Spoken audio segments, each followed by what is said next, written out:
Good evening, ladies and gentlemen. Welcome to tonight's CSOC and PEFM seminar, which is jointly sponsored, therefore, by the Political Economy and Financial Markets and Southeast European Studies. My name is Jonathan Shaler, CSOC's Research Associate, part of the furniture, and I'm chairing tonight.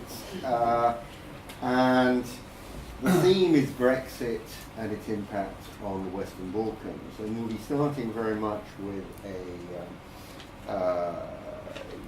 on the economic side. Our main speaker is Peter Sanfey from the European Bank for Reconstruction and Development, the London Bank, as people tend to call it when they're talking international finance these days. Peter is Irish, an EU citizen, as he reminds me. Most of us here are EU citizens, actually, even if that some of us might lose that in a few years' time. Peter took his degree at Trinity College Dublin, a old established university, and did his PhD at Yale, a slightly younger institution, I suspect. Slightly. Yes.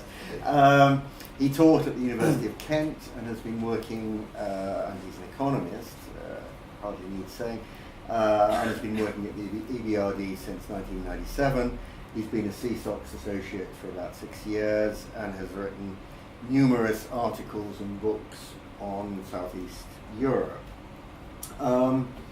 And the discussant tonight is Merdzanovic, who is from the Zurich University. He's a junior research fellow here at St. Antony's, and he's very fortunately had his stay here extended, so we can look forward to him being here right through to Brexit, really.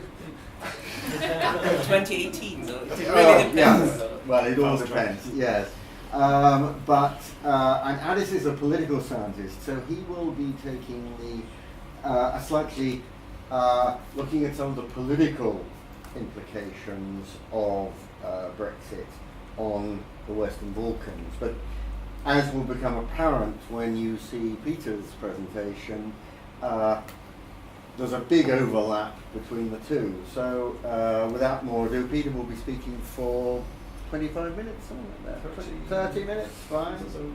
30, 35. I won't push you too much. Addis for about 15 minutes or so. And then we'll have the usual Q&A. So as we meet today, it's the 27th anniversary of the fall of the Berlin Wall and day 0 of the new climate, even if we have to wait, fortunately, another couple of months before we have Donald Trump in the White House.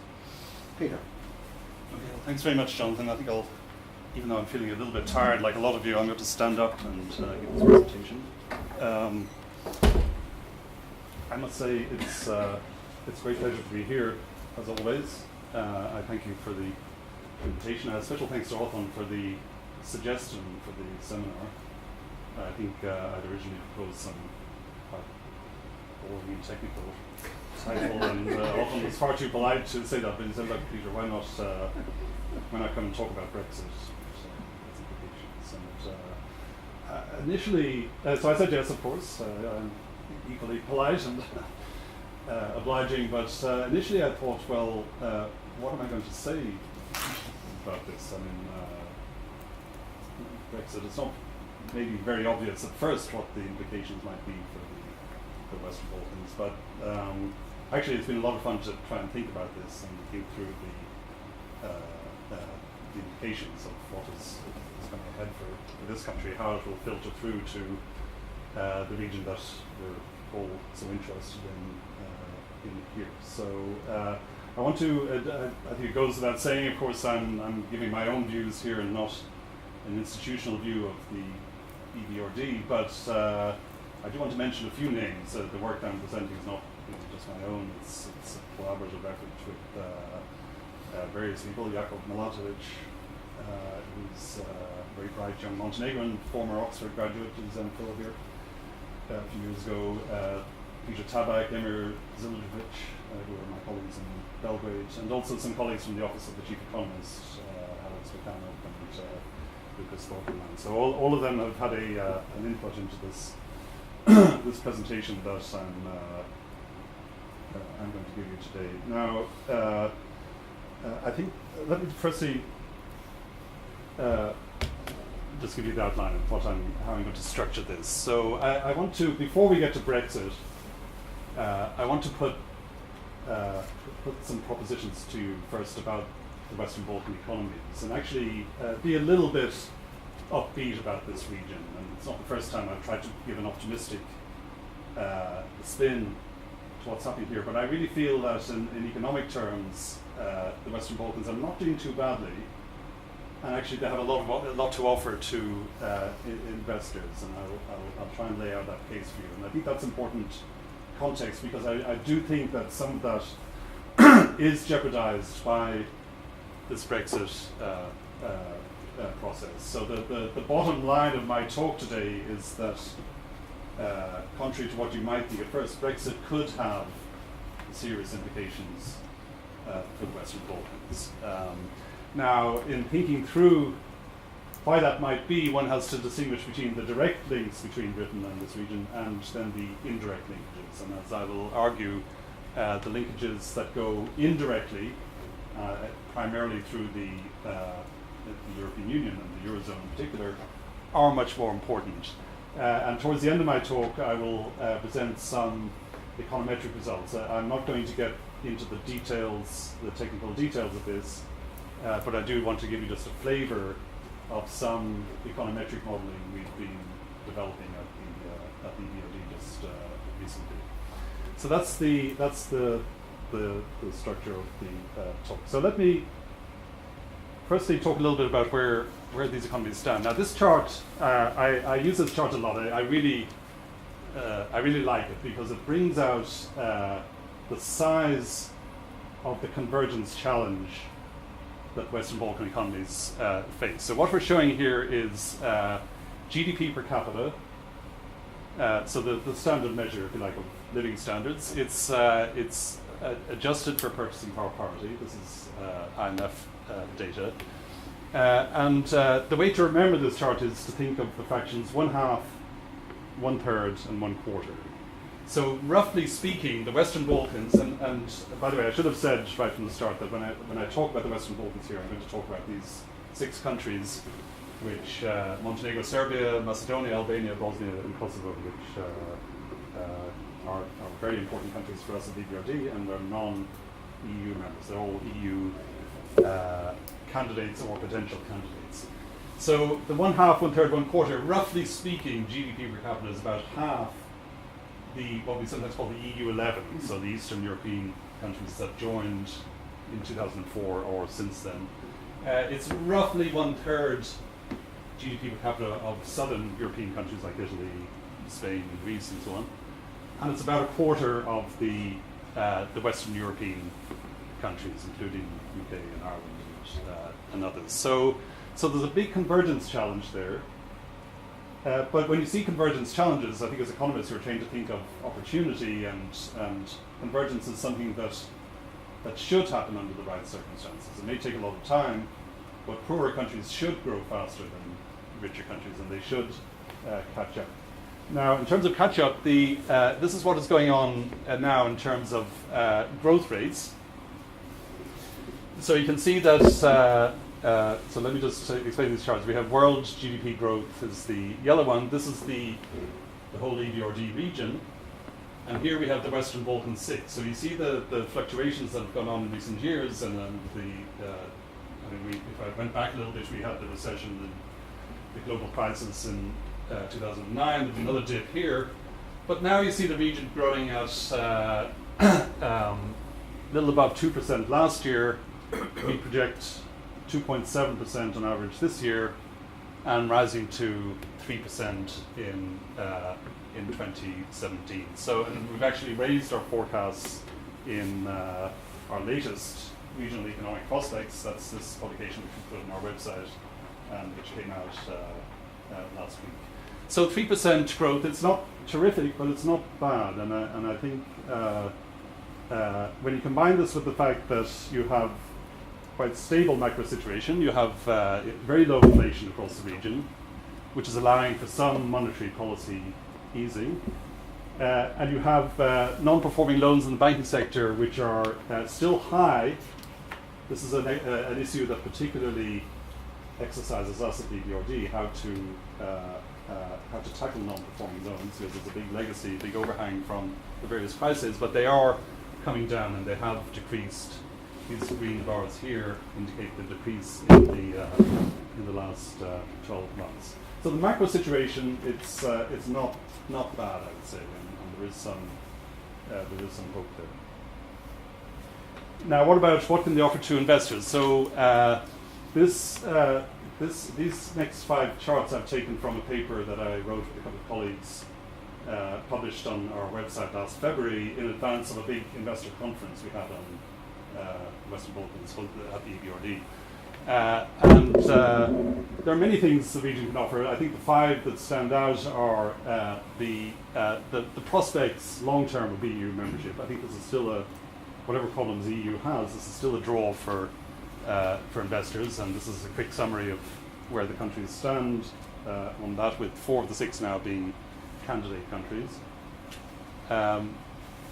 Macroeconomic stability I've already mentioned, and just to mention also we have some former IMF colleagues here, so that I think the region as a whole has had a good relationship with the IMF, and 4 of the 6 countries are currently in programs, which again I think gives comfort to investors that the broad macro framework is in place. The geographic location, I think, is also important, and here I want to highlight not just the various infrastructure projects that are underway and that are improving linkages between this region and the rest of Europe, but also the role of China, which is really stepping up its investments in Western Balkans and in Southeastern Europe generally. They see it as a crucial part of their Belt and Road initiative, the new Silk Road, or the Balkan Silk Road, as we sometimes hear it called. So that, I think, is also an advantage. I think the fact that these economies have quite diverse economies. What we've done here is just broken down GDP, or actually gross value added, by sector, and the point is not the detailed numbers, but just to emphasize that these economies offer a diverse range of activities. They're not reliant on 1 or 2 sectors, and this offers, I think, it strengthens resilience, but it also offers opportunities for investors. And lastly, taxes and labour costs are both quite favourable relative to either the EU11 or the broader EU as well. So there are 5 reasons why, when we talk to clients, I mean, we're an institution that primarily invests in private sector projects, and we invest jointly with the private sector and with investors from wherever they may come. These are the kind of things we emphasize to them. And just to give you a broad figure, for these 6 countries, we do about €1 billion investments each year on average, but we mobilize another 2 to 3 billion each year from our partners' investments. So the region has a lot to offer, but potentially now this is being threatened by this Brexit. Okay, so now, so for Brexit, I don't really have anything new to offer on the impact on the UK economy. You're all aware of the issues and the debate and the different views and the different estimates and so on. But I think I plucked this chart out of, I think it was, I forget where it was from. Was it an IMF paper or something else? I think the IMF themselves took it from somewhere else. But this is a kind of summary of some of the different scenarios that people were constructing just before the vote. So there's quite a range of estimates about how bad Brexit could be for the UK economy, but there's a general consensus. You never get complete unanimity among economists, but there's a general consensus to a rare degree that Brexit will be bad for UK growth. And just yesterday, the IFS put out a report saying that because of lower growth, borrowing by 2019-2020 will have to rise by about 25 billion. So that's a net figure. They actually calculated it as 31 billion, and then they subtracted 6 billion, which is Britain's net contribution to the EU, which they're assuming will stop by then. So that's that. But I as I say, I'm not offering any new insights on that. What I am trying to do is offer. Just as a quick word on impact on markets. This is not updated as of today, so but just the general point that actually markets, although there was an initial shock from Brexit, they actually calm returned quite quickly. You can interpret that in various ways, as people have done. But as any of you who have travelled recently to the Eurozone or to America or wherever, the impact on the pound seems to it hasn't gone back anywhere near its pre-referendum vote level. Okay, now let's start to think about the link between what happens in this country and what happens in the Western Balkans. So what we do in this presentation and in the paper we will in due course prepare is look firstly at the direct effects. So, and I'm talking here about economic effects. So there are obviously trade flows between the UK and the Western Balkans. There is some UK investment in the region, and there are remittances flowing from the UK back to these countries as well. But none of those are really that big. They're not negligible, but they're not huge. What is much more important are these linkages here from the Eurozone, or the EU more broadly, to these EBRD countries, and including the Western Balkans.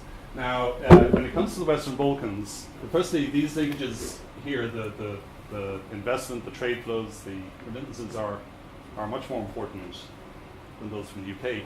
But these two are also very important, and I'll show you the concrete results we get on these. So this is one further impact is that a slowdown in the EU, which could be triggered by a hard Brexit, a difficult break of relations or interruption of relations with the UK, could affect the Western Balkan countries by slowing down the reform process.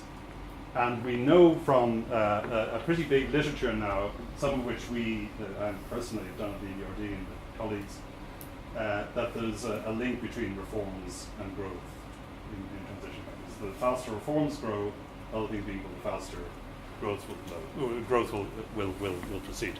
So if reforms slow down, we're going to get an effect on GDP as well. And the other impact is the possibility that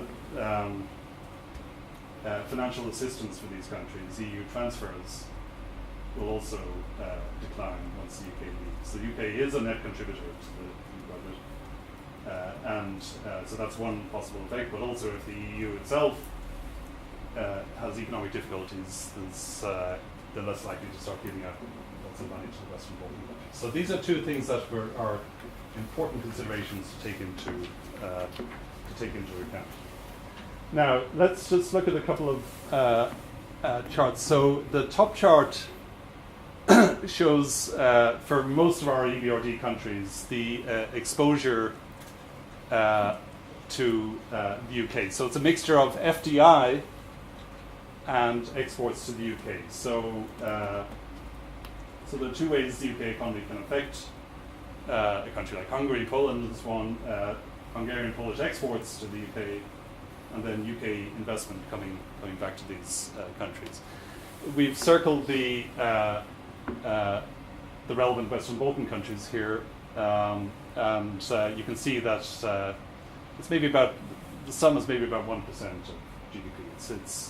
It's not that big. Now, if you look just at exports alone from EBRD countries to the EU, you see how substantial they are. So for Macedonia, for Serbia and Bosnia, exports to the EU account for between 20 and 30% of GDP.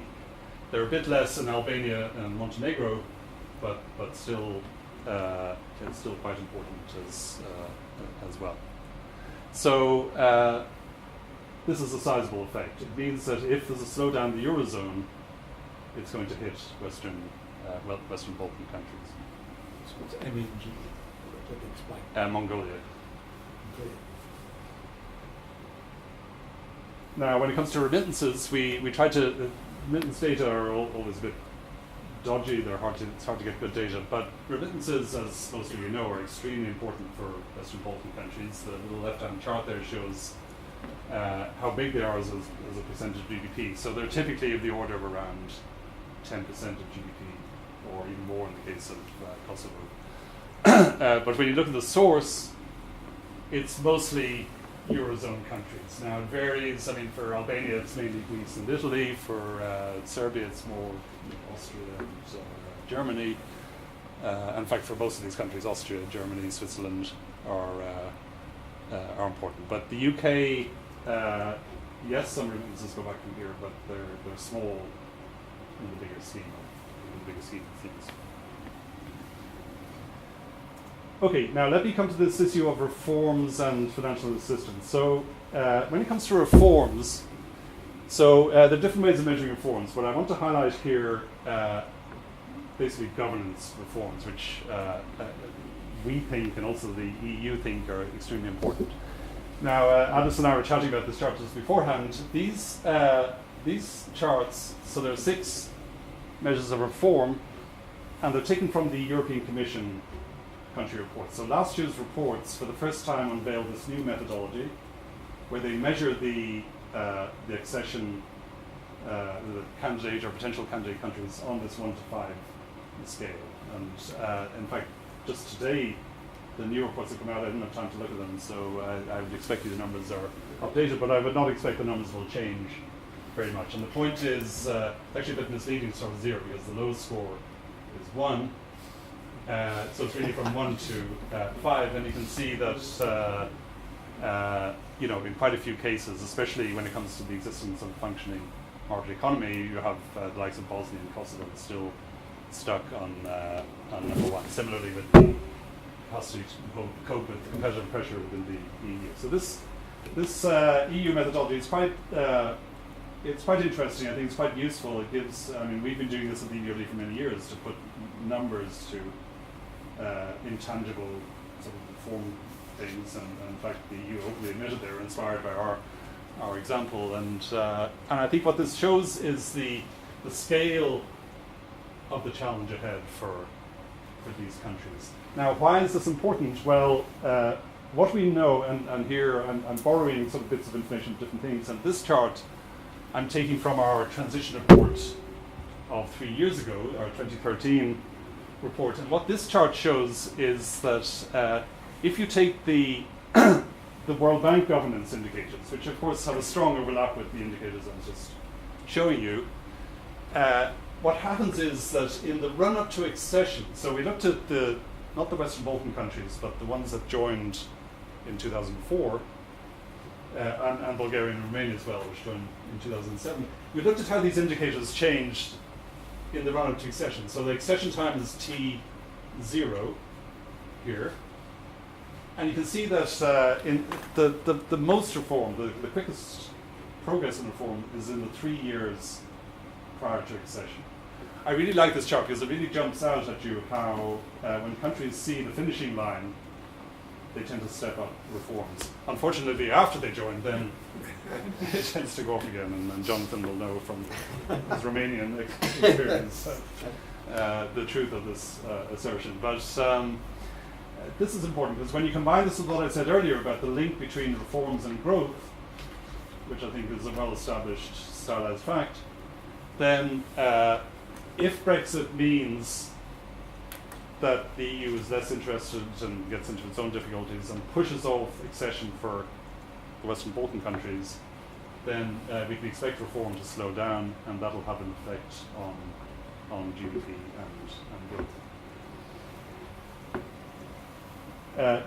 A quick note on funding. What we've put in this may not not sure if you can quite read the numbers, but don't worry about that. Basically, this is the instrument of pre-accession funding available for these countries over the current Commission, 2014 to 2020. It's quite substantial. If you add the numbers, it comes to about 4 billion. And it does have an impact on the ground. And it does have an impact on growth as well. Again, there are various studies that show that. So if... why does Serbia get such a huge figure compared to the others? 1.5 It's a bigger country. it's a much bigger country, So it's scale, basically, Yeah. the size of the government is about the same. Yeah, relative to, I mean, I think Macedonia having 2 million and Serbia has about 7 or so, 7 to 8. It's roughly proportional.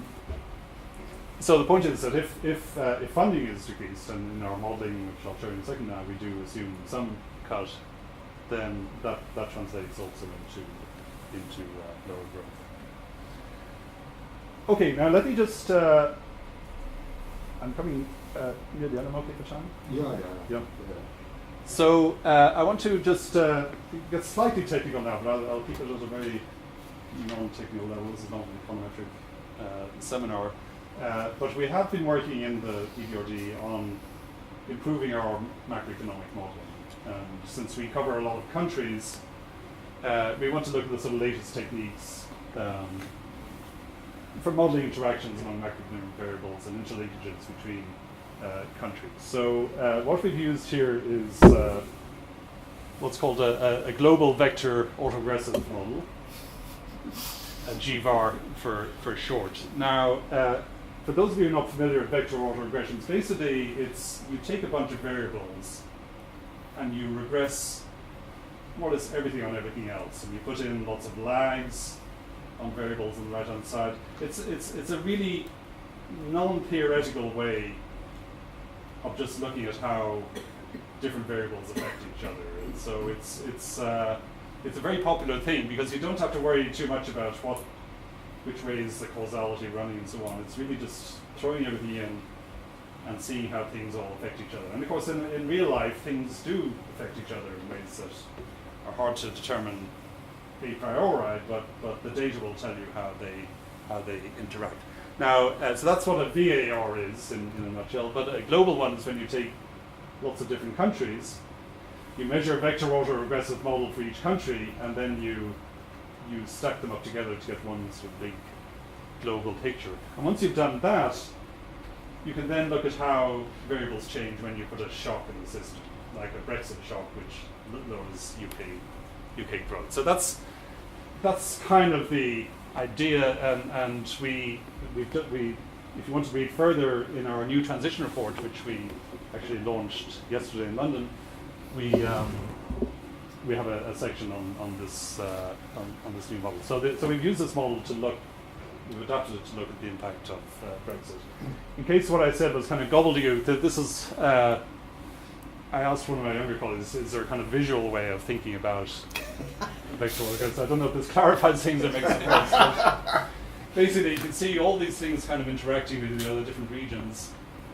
These are the variables we're looking at, so GDP, inflation, exchange rates, interest rates, and various maturity. And then we have some external variables like oil prices, commodity prices, and so on.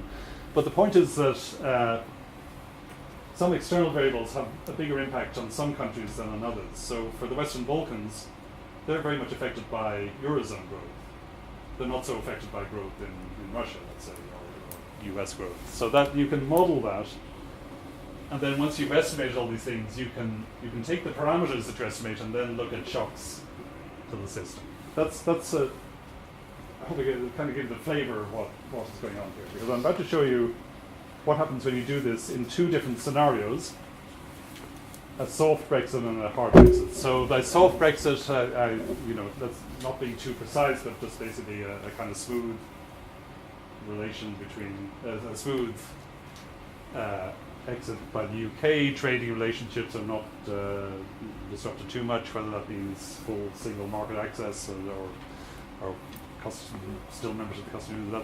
I don't look into those details, but basically the process goes well, and yes, the UK exits, but it continues to trade and operate with the EU as before, and therefore the EU, which has kind of sorted itself out, still remains an important anchor for reforms. Whereas a hard Brexit is, all these kind of ugly things, prolonged negotiations, divisive, significant disruption to trade, and therefore the point is that the hard Brexit will mean significantly lower growth, both in the UK, but also in the Eurozone. Now, when we take this model we've done, and we look at these different assumptions, and we add in our assumptions about the impact on reforms and the impact on funding for the Western Balkan countries, what we get is this. So let me focus on this part, which is basically the Western Balkan countries. So Southeastern Europe, excluding Greece, which is put out separately. So you can break down the impact of a shock to the system, and the two shocks we have here are a soft Brexit, which has a very minimal effect on UK and Eurozone growth, and therefore a small effect on Southeastern Europe, versus a hard Brexit, where you get some direct effect, some direct trading effect, trade and investment effect. You get a very substantial indirect effect, that's the channel through the Eurozone and then down to the Western Balkans, and you get a very substantial reform impact. So this assumption of hard Brexit is that one of the outcomes of that is slower reforms in the Western Balkans and therefore slower growth. And there's also a little effect of lower EU transfers as well. All of which gives you, it means that by 2021, GDP in the Western Balkans would be between 5 and 6% lower than it otherwise would have been. So there's what do we call it, a hard Brexit cost for the Western Balkans of about 6 percentage points of GDP. So the indirect effect on Southeast Europe is actually significantly greater than the direct effect on EEC, or yes. But EEC is not European. That's Eastern European. Oh, sorry. Yeah. Yeah, I hope these acronyms are not too clear. So CD is Central Europe and the Baltics. This is Eastern Europe and the Baltics. And SEMED is Southern Eastern Mediterranean, but the impact there is quite small. These are cumulative. I mean, it's not that in the year 2021. No, so it means that, so each year you have maybe a growth as a percentage point or so lower, and so by 2021, exactly. So Okay. can you tell us again the causal chain between hard Brexit and less reform? Okay, so the causal chain is hard Brexit implies significantly lower UK growth and significantly lower Eurozone growth. Because of lower Eurozone growth, and because of the problems that the EU faces then after this messy divorce with the UK, the assumption is they have less attention on the Western Balkans, there's less desire to push that process along. The Western Balkan countries themselves also see that the EU is in a bit of a mess and are less inclined to do what they have to do to get in. And so the whole process given the indirect effect on Southeast Europe is about 3 percentage points. Right? Yeah. What would be do you know what the supposed direct effects are in the Eurozone? How does that because that's coming presumably mainly from the effect on the Eurozone, isn't it? Yeah, I talked back to the numbers and see, but I think the assumption is that and I think we borrowed some IMF forecasts as well from the latest wheels. So the assumption is that a drop in UK growth it's not going to be 1-to-1 for the Eurozone, but it might be 1%, might be 0.5%. But does that get magnified onto the Southeast Europe? Because 3 percentage points is quite big. Yeah, well, it is cumulative, as I said, over a number of cumulative. years.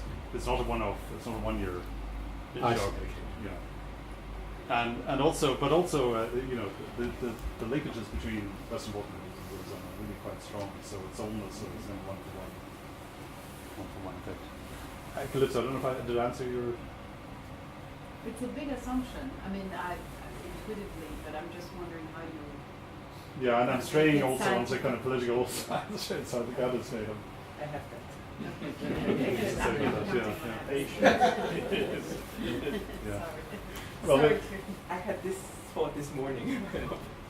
Yeah, no, absolutely. I think we need to discuss that further. So we'll come back to that during the Q&A. I'm more or less finished, actually. I just want to, a few concluding remarks that I do think the impact could be serious, particularly if Brexit doesn't go well, which I'm fearful is probably the case. And I think this region cannot really afford another recession because already there's quite a lot of, although I said earlier that it's not doing too badly in economic terms, there's a lot of discontent. There's always the risk of populist policies and politicians. And there's also the risk that actually people in the region will lose a bit of enthusiasm for the EU. It's still the case that most people still would actually be in, but that varies by country. I had a quick look before coming up here this morning at the latest Eurobarometer results, and I know for Serbia, it's actually uncomfortably close to balance between those who feel the country would be better off in the European Union and those who are not still majority in favour. But this is because they're happy with Trump being elected.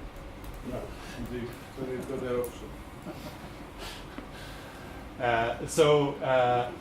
I do think close engagement by the EU and others is very important in this region. We cannot assume that this region will be fine, it'll sort itself out, and we don't have to worry about it. But I want to just conclude by saying that I've shown you some numbers and some underlying it. I didn't go into the details of some fancy econometric work, but really it's all very, very tentative.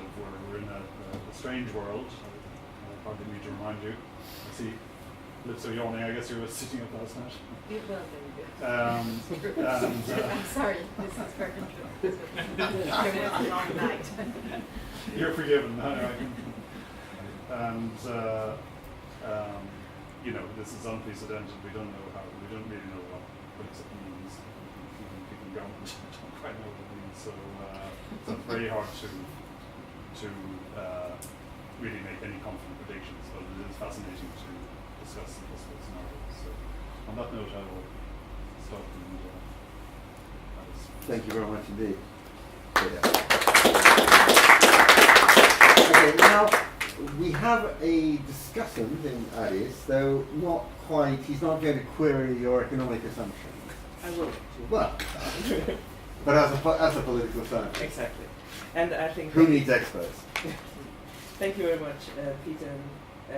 I thought it, you sent it, I was fortunate enough to receive this yesterday evening, I think, and I looked at it this morning, and I really went through it, and I thought it was a fascinating just outline of all the things that we have to consider when dealing with this issue. I wish to reiterate something that has been now mentioned a couple of times, that is my political science background. And when you were talking about, particularly your model, about putting everything in one model and then just looking what shows up or where the significant correlations are, I was reminded of actually my first year as an undergraduate studying political science, and we had this wonderful book, I think it was called Methodology of Social Sciences, and it had in the first two chapters it explained the scientific process for political scientists, which was basically you had a theory, you derive hypotheses from the theory,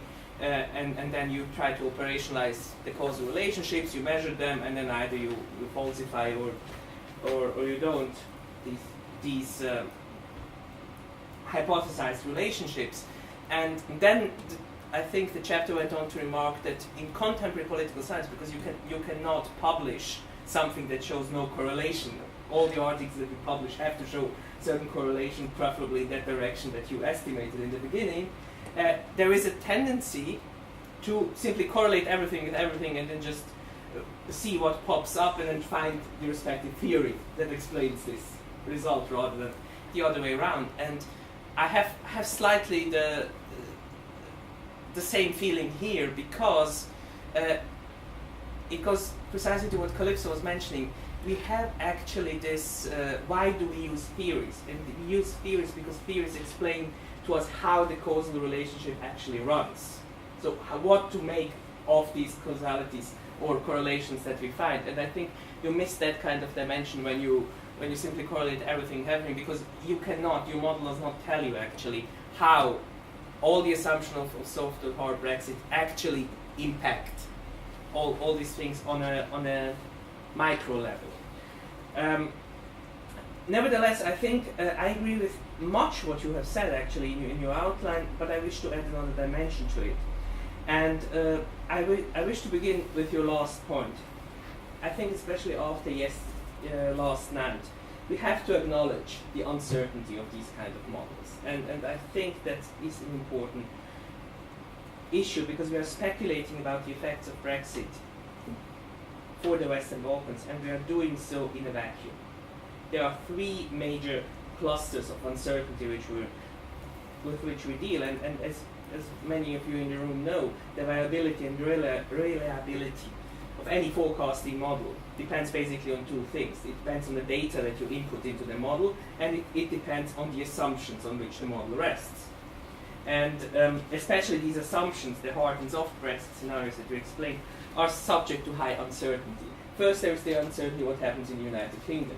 Nobody really knows what will happen when Article 50 will be triggered, whether there will be a second referendum on the terms of exit or what have you. And there's also no clear view whether Article 50 is revocable or it's not, who does decide that. I mean, we simply don't know that. And then on the European Union side, there is the big question of how flexible the European Union will be with regards to Britain and with regards to a future relationship. In the hard Brexit scenario, you say that you assume divisive and prolonged negotiations. I actually don't think that under any circumstances we will have prolonged negotiations, because that was the major idea behind this 2-year deadline, not to bind these two partners too long together, as far as I understand it. But we might have. However, what I think is a particular issue is how much attention will the Brexit debate get within the European Union, meaning that the European Union has a particular set of resources and it has limited resources. And how many of these resources will be used to deal with the Brexit situation as opposed to being put into the enlargement framework. And then there is another danger that I think, or another uncertainty, is what will happen to the EU's transformative power in terms of enlargement. We have seen so far that the EU's model of governance has been emulated through these reforms, and that these Western Balkan countries have tried to actually bridge the gap or converge. But this has a big factor behind that was the power of the liberal democratic European Union model. And now if the European Union crumbles, what happens to that model? What happens to this transformative power of the European Union? And then there is uncertainty in terms of the Western Balkan states. And as this is perhaps noteworthy repeating, Serbia and Montenegro are in accession talks right now, opening chapters. Albania is a candidate country, as is Macedonia, albeit with a small question mark due to the current political situation there. Bosnia and Herzegovina has submitted its application in February, and Kosovo is, as of now, the furthest away, but has recently concluded the Stabilization and Association Agreement. So there is a whole lot going on in the region in terms of European integration. But the real question that these countries ask themselves is, how realistic is the prospect of actually joining the European Union? How much support is there within the European Union? You might remember that when Jean-Claude Juncker became president of the Commission, one of his first statements was that there will be no enlargement during his mandate, meaning in the next 5 years, which was clear to everybody, but it was not really nice, and then it had rather detrimental effects just saying it out loud, as you know. And also, with the United Kingdom leaving, I mean, there is the argument that the United Kingdom has been one of the most vigorous promoters of enlargement in the past decade, and together with Germany perhaps, has had a particular influence in the Western Balkans. The United Kingdom was a firm advocate of the 2004 and 2007 enlargement round, a strong ally of Croatia for its accession in 2013, and for a long time actually remained strategically committed to Turkey joining the European Union as well. However, it also needs to be mentioned that in December 2013 it vetoed the granting of candidacy status to Albania, a decision it reversed then in June 2014. And then there is another other point that is important in this discussion, I think. The EU accession has been one of the major drivers for political and economic reforms in the Western Balkans. And now, if the EU incentive falls away, what happens to this reform drive? And actually, 1 or 2 days after Brexit, I was giving an interview to a Bosnian TV station, and the journalist said to me, what are we doing? Our priority is disintegrating. Because the European Union accession in Bosnia had been always the priority of the political class. Bosnia is divided in many ways, but this was one issue on which all the parties, at least on paper, agreed. So, however, what is happening to this driver? The deeper problem, of course, is the unsustainability of these reforms. We have seen that reforms tend to happen as part of this integration process, but there are two features of these reforms that we need to take into account. The first one is that these reforms have always been explained to the people in terms of getting closer to the European Union. If you ask any politician in the Western Balkans why you do these reforms, nobody will tell you because you will have a better life, because these reforms will actually strengthen our market, because these reforms will open up possibilities for our industries, but to get closer to the European Union. And that has been, I think, a fallacy of the European Union approach, which kind of signed on to this rhetoric. And the second thing that has happened is what we call shallow Europeanization, meaning that reforms, once they are adopted, are not actually implemented. And this has been a major problem, that on paper you can actually make these reforms pass Parliament, but in reality you don't see the effects. And as Peter mentioned, today the EU progress reports have actually been released, and I was not in the mood to read through them, I have to admit, but I read the executive summaries. And let me just quote 2 sentences out from them. They find that, quote, most countries in the Western Balkans continue to face problems of efficiency and lack of sufficient independence and accountability of the judiciary system. Furthermore, quote, the central role of national parliaments for democracy needs to be embedded in the political culture, which points you to the shallowness of the entire process. So there are many areas in which reforms are still necessary, and as Peter has also pointed out, much work needs to be done. And interestingly enough, a stable rule of law framework was not among the things that you mentioned that investors could expect from the Western Balkans, which is also telling in and of itself. However, I nevertheless think that the reform process, such as it is, will continue. Brexit will not have an effect on that, because the recent setbacks that we have seen in this area, actually, the rise of illiberalism, the tendencies of authoritarianism, this reform fatigue, the elements of state capture through political classes, they are not directly connected to the state of the European Union, but rather to the crisis of the transformative power of the EU in light of an ever more elusive membership perspective. These have allowed the domestic elites to actually halt their reforms at a point where further reforms would be problematic for themselves personally and for the systems of power that they have established, especially in terms of the rule of law. And of course, illiberal tendencies in other European states like Hungary and Poland have not helped. So the major problem that I see is that the European Union continues its approach of letting the accession process run on autopilot, as has been the case in recent years, understanding it in a rather technical manner. And that's why I agree with the new framework of these progress reports, but I don't really think that quantitizing it in these 1 to 5 categories really helps us in any case, other than you can input it into a model. But I don't really think, and I think the fundamentals first approach that they have outlining what is actually problematic in fundamental areas such as the rule of law is much better. If the European Union keeps understanding the accession process in this rather technical capacity, I think this would be a gift to the political elites and may create long-lasting problems in the region. This, of course, should be avoided, and the EU has to become more involved and see the reforms through. The citizens are for it, the politicians say they are for it, so the European Union should use this and make a comprehensive case for reform based on local conditions rather than on this membership perspective.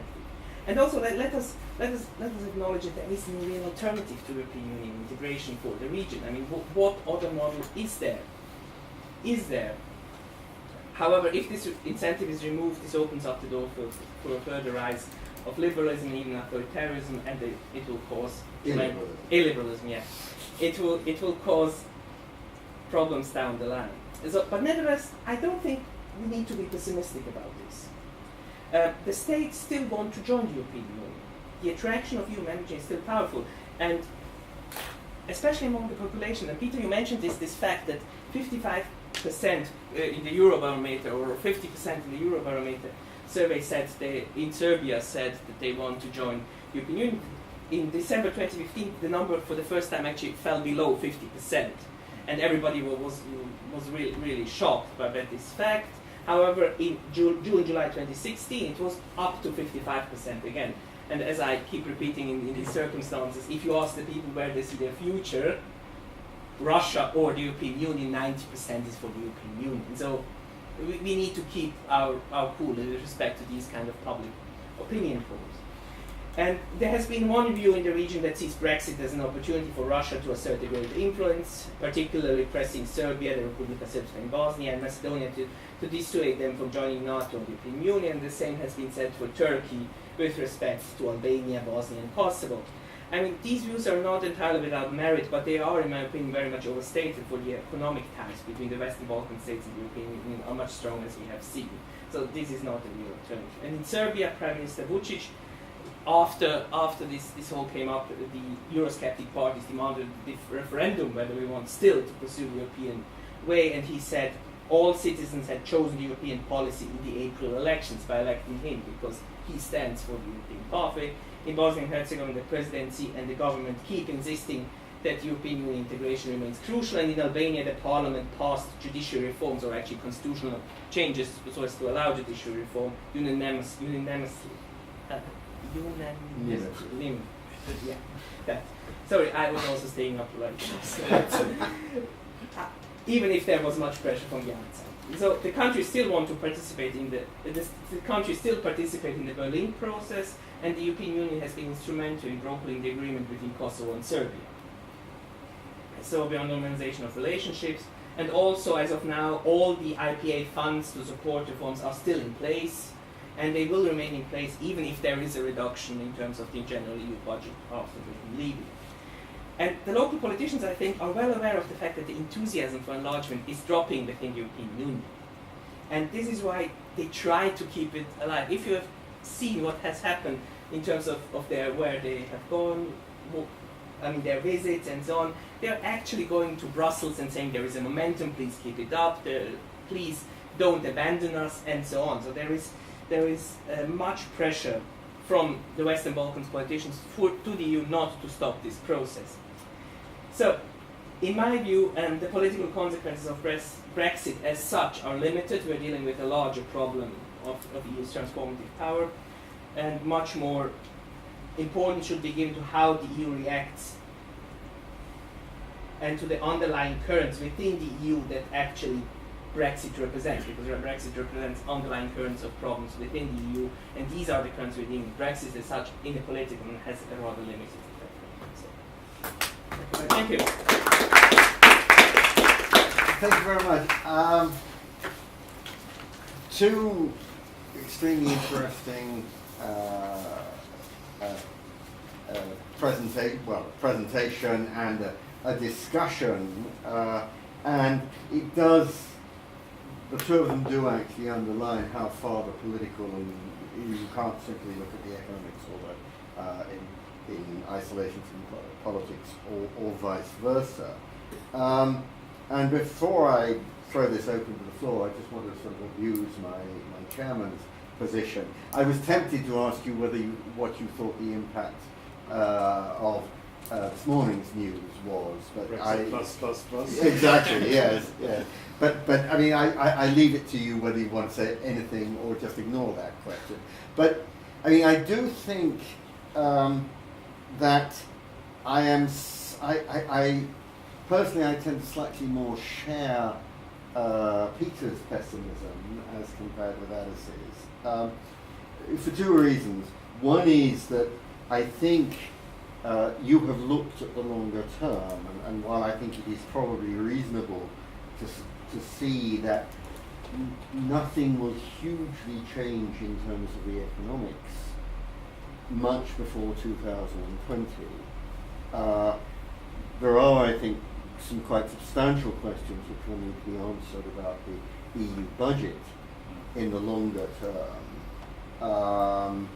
And I just wondered what you thought about, if one is optimistic about enlargement, not under Mr. Juncker, but at a later stage, then what the implications are and how this may play back into the politics of new states arriving which are even poorer than the current poorest EU member states, and therefore, albeit not of huge size, they will require a proportionately much greater share of the limited structural funds when they become members, because it's not simply the current IPA funding which will play back, but the hugely more important structural funds to which they would be entitled after accession.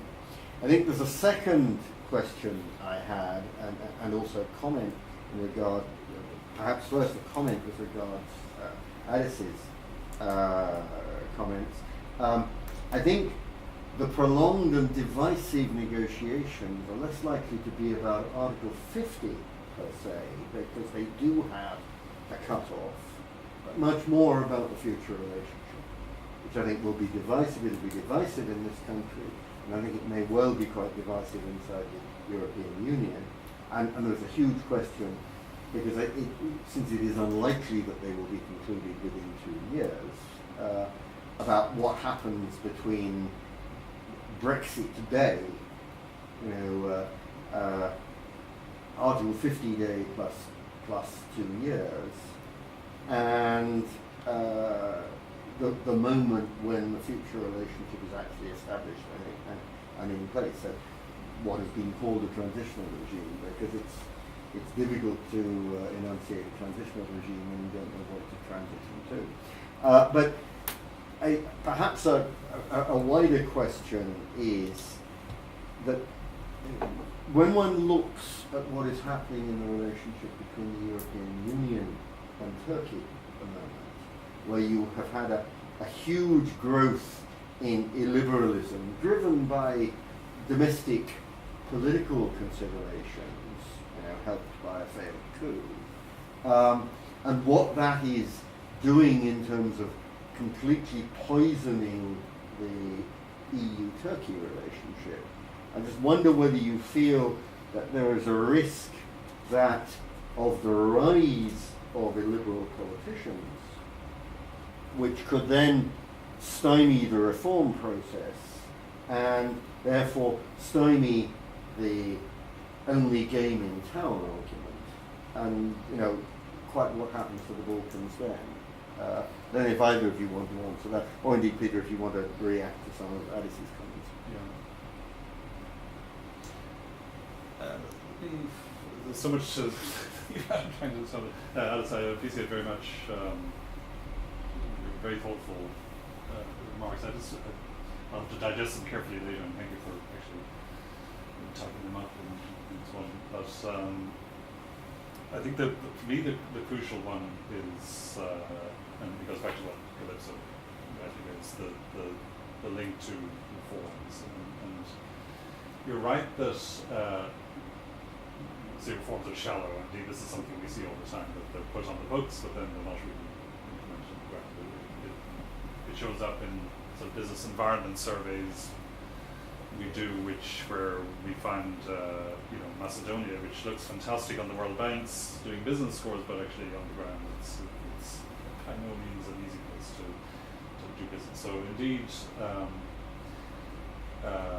reforms are often shallow, and the benefits are not well explained. But I think politicians are nervous sometimes to explain the benefits, because the benefits come later sometimes, and sometimes they're a bit painful. And they are always users. Yeah, exactly. When you're restructuring big state companies, the benefits are pushed over a bit. So I feel I do agree we haven't really thought through properly what Brexit means for reforms in Western Balkans. So one can use this, what's really just a technical kind of model and can throw in some numbers and assumptions, but I think we need to focus, I and my colleagues, thinking through that mechanism a bit more. I do feel it relates to your other point about the process the EU regarding as being on autopilot. I think that's really a mistake, and a mistake for the EU, and you're right to say it. Churning out these reports, and you know, a lot of people. I know a lot of people who work on EU, especially the DG, very good people, but they're in a way I sometimes feel that there should be some new thinking about how to push the process along, given that indeed it's not just, I mean, Juncker is right to say that it won't be in this term. There's no way any of them could join by 2020. And but they need to be convinced, I think, in the region that actually it won't be too far beyond 2020, at least for those that are currently negotiating for the likes of Serbia and Montenegro. And then for Albania, they need to be convinced that they will actually get a starting date, and so on for the others. So that, I think, is that's the critical issue. You mentioned the stable rule of law, and indeed, yes, it's. I mean, the rule of law is not terrible in the region, but it's not what it should be. So we tend not to. And we're always very honest with investors. We see there are problems, but one can get around them. That's why investors often like to come with us, because we have a particular status in the countries. Jonathan, you asked about what the implications are for the EU budget in the long term. I do fear a bit about that. I mean, in a way, being small is good because one can make the case that this is not Turkey. I know next one Turkey, but that's going to be a whole separate combination for a separate seminar. I'm sure there are many seminars, but for the smaller countries, indeed, my first chart shows how much poorer they are than the existing poorest members, with the exception perhaps of Bulgaria and Romania, but even those are a bit ahead as well. So how that plays out, I don't know. Whether populist politicians will come up in the region, I mean, I think the case of Macedonia is one where, you know, when there's no progress, I mean, they became a country in 2005, but there's been no movement on their occupation since then, and indeed we have a prime minister there, I'm not particularly prime minister now, but the leading figure there who became progressively more populist in the absence of any demonstrable progress towards this EU goal. So I do see that as a worrying signal for some of the other countries if they're not seen to be making demonstrable progress. Alex, I don't know if you want to react just before we go out. Just quickly, I mean, just to make one point clear, and I was looking at the question in a rather limited form. I was looking, what will Brexit do in the current situation? I agree with very much what has been said about the general EU integration and the general lack of reforms and the reform fatigue in terms of things. So in that sense, I'm not really optimistic. I'm just not as pessimistic. I think we will have the same situation that we have here, and then EU-Turkey risk of illiberal politicians. This actually is already happening. So we don't have the risk; it is already there. And if you want to know more about it, next term we have a whole seminar series entitled "The Rise of Illiberalism in Southeast Europe," where we'll discuss all these questions. But do you see a comparable situation to Turkey arising? I see some of this similar, not similar. I mean, not so much in terms of illiberalism, but in terms of this sort of vicious circle of the EU-Turkey relationship, which is just about to fall off, or looks as if it's just about to fall off the abyss. I think in that term, I don't really see that. I mean, we have illiberalism, we have this reform fatigue in the Western Balkans, but we don't really see this. I mean,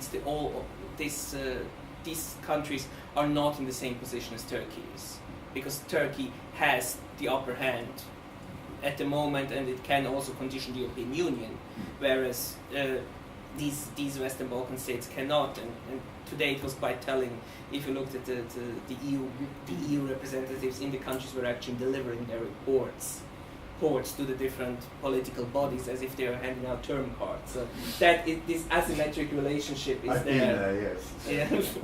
This asymmetric relationship is quite different in the Western Balkans and in Turkey. But the general preconditions for liberalism are not equal but compatible. Okay.